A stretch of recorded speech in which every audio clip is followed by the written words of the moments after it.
खबर आध्यात्मिक जगत से। अनुभव रामायण सनातन धर्म प्रचारक श्री राम कथा एवं समाज सेवा संस्था रजिस्ट्रेशन प्रयागराज की तरफ से राम कथा का भव्य आयोजन। दीपावली के उपलक्ष्य में सार्वजनिक भव्य संगीतमय श्री राम कथा महोत्सव का कार्यक्रम किया जा रहा है। संस्थापक पंडित गुरुदयाल उपाध्याय जी महाराज के द्वारा श्री राम कथा का किया गया भव्य आयोजन। कथा स्थल श्री सिद्ध प्राचीन महाकाली मठ, छोटी खेरमाई, पंजाब बैंक कॉलोनी, दमोहना का जबलपुर, मध्य प्रदेश में संपन्न हो रहा है। कथा का कार्यक्रम।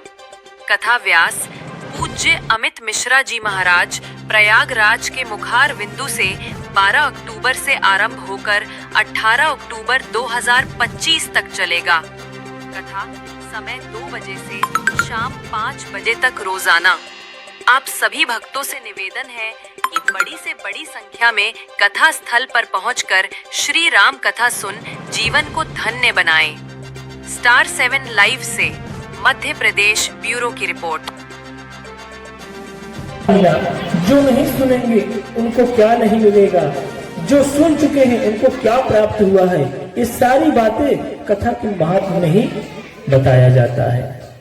तो आज हम आप कथा के महात्म्य की ही चर्चा करते हैं। और आपसे निवेदन करूं, ये बहुत सुंदर शुभ अवसर है।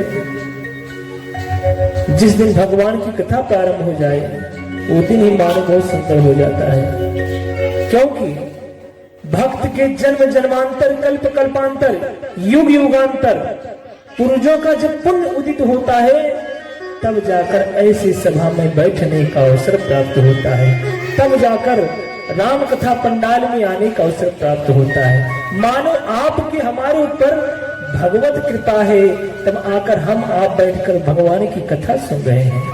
ये साधारण सी नहीं है महाराज, क्योंकि मैंने देखा है बहुत सेठ साहूकार महाजन बैठे रह जाते हैं। जब कथा होने को होता है महाराज, कुछ न कुछ ऐसे व्यवधान आ जाते हैं, कथा नहीं हो पाता है।